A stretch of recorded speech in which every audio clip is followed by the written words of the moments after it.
suis réveillé un matin, j'ai dit il faut qu'on fasse quelque chose pour les clubs qui sont en difficulté.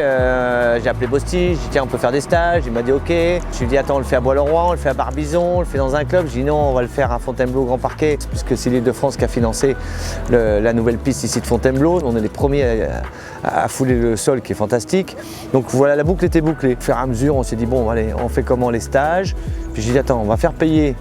On va faire un peu des enchères, ceux qui donnent le plus, les 16 qui donnent le plus vont venir le samedi, puis le dimanche, on va faire pour les jeunes qui n'ont pas les moyens de se payer le stage. Parce qu'il faut aussi penser à ces jeunes-là. Et je me suis dit, on va axer ça sur nos clubs en difficulté. Donc l'idée, c'est de remettre en route tout le monde, chacun à son niveau, on n'est pas là pour battre des records. On a monté un parcours. Au fond, on a fait une détente avec 3 obstacles, enfin 4 parce qu'il y a un double. Et puis on les a échauffés là-dessus pour préparer le parcours avec un petit peu dans les deux sens. C'est-à-dire qu'on fait 2 groupes le matin, 2 groupes l'après-midi. On a passé 16 cavaliers hier, on en passe 20 aujourd'hui. On essaie de les regarder, de leur donner des petits conseils, mais on ne fait pas vraiment quelque chose de différent.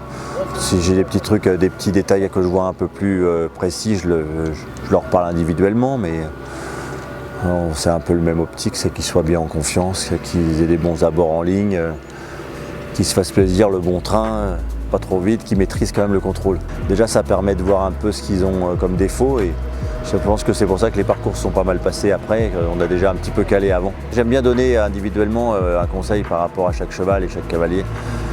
Mais ça se fait bien, ils avaient quand même tous des bons chevaux et après on s'adapte, on a l'habitude, on a le coup d'œil en 2 secondes, même Philippe c'est pareil, on voit un truc, on le dit, après ils le prennent pour eux, c'est bien.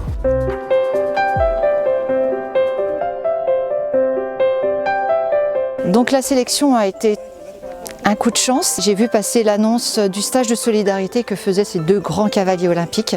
Je me suis dit pourquoi pas, je sais que ma fille rentrait dans les tranches d'âge, parce qu'il y avait des tranches d'âge qui étaient entre 15 et 20 ans, rentrait dans les niveaux.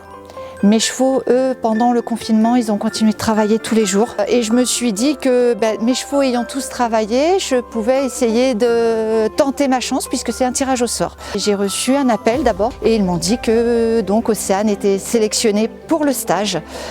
Elle n'était pas au courant parce que je voulais lui faire une surprise et elle ne dort plus depuis 3 jours puisque justement elle était vraiment impressionnée, émerveillée et heureuse de faire partie de ce stage. C'est un stage de solidarité, donc pour les clubs, pour nous c'est génial parce que c'était un stage où financièrement nous on ne pouvait pas participer. Ce qui est très agréable, c'est qu'ils sont très humains, ils sont très proches des élèves, quel que soit l'âge. Ils ont vraiment utilisé des termes simples qu'elle a réussi à visualiser et du coup qu'elle va pouvoir utiliser sur tous les jours. Ils ne se sont pas énervés, ils ont vraiment gardé leur temps, leur sang-froid, leur calme, leur sourire et leur proximité avec les élèves. C'est génial.